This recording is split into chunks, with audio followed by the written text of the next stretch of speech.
let's talk about, because I got a feeling there's an interesting genesis to the book, because at least the genesis to the book in the book is kind of cool. Yeah. So tell me about it.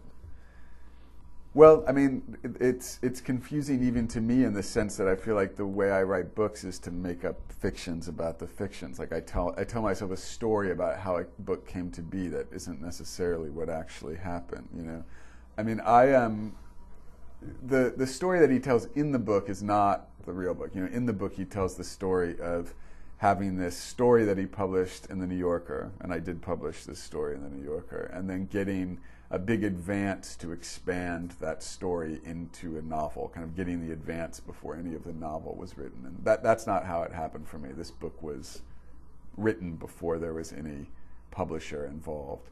But I think that the genesis of this book is that I was really interested. I mean, the book is largely about the way that fictions become facts in our lives, right? Like he publishes this book, the narrator publishes his first novel, and then, you know, he kind of has to deal with the presence of that novel in the world. You know, that people interact with him based upon a kind of fictionalized version of himself.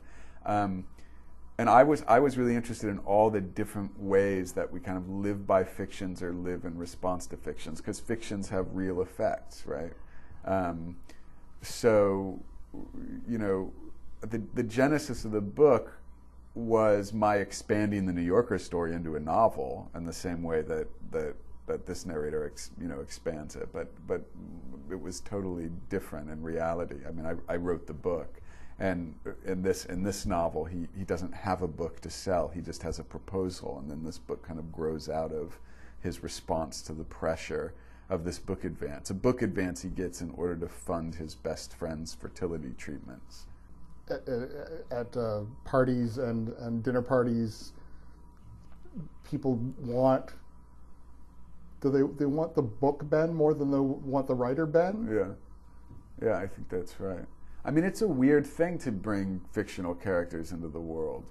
Like people develop relationships with them, even though they're just words, and then those relationships become real. And the book is not, it's not just about his experience of the relationship between fact and fiction, but all of these other people who he encounters. You know, like this woman who tells a story about having really developed her identity as a Lebanese American, only to realize that the person who she thought was her father was not her father, and so she had this shifting relation to her own heritage and this imagined history and her kind of belonging, and so that's an example of where there was something that was a fiction, the fiction of paternity, that totally determined her experience of the world, and suddenly when it's revealed to be a fiction, her whole identity is up for grabs. So there are many versions of that in the novel. You know, it really is a book about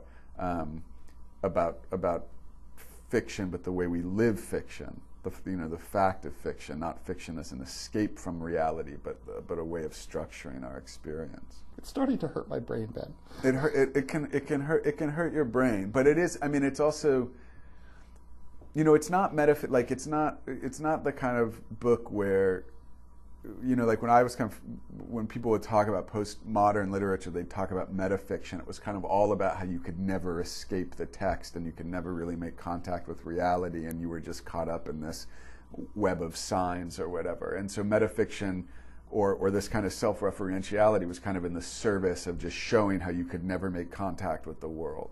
And this is actually kind of the opposite. I mean, this is really about a narrator's effort to think about how fiction is lived, not an escape from the world, but to think about the way our experience is structured by different works of art, whether it's Back to the Future, or it's Mark Clay's The Clock, or it's this art project he talks about, the Salvaged Art Institute, and also to think about how the stories, you know, we tell about our past determine our experience of the present, and also about how the future is always a fiction, right? I mean, the book is really concerned with the way the present feels, the present shifts in relation to an imagined future.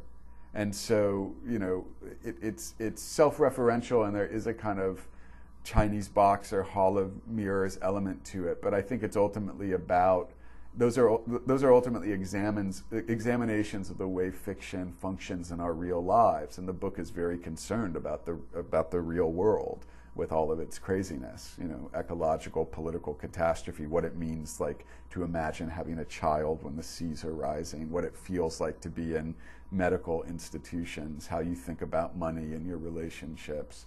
I think I know what you mean about it being a little vertiginous, how the boundary between fact and fiction is so strange and overlapping. But I do think the purpose of the book is to ultimately make contact with the reality. I mean, the other thing about Back to the Future is it's just this great metaphor for narrative, right? Like unless he can get the story of his past right, unless he can recreate the story of his past, he's going to disappear from the future. So he basically has to go back and fix the narrative, or he's not going to exist. The book is 1004. It's a novel. I've been speaking with the author Ben Lerner, and 1004 is published by McClelland and Stewart.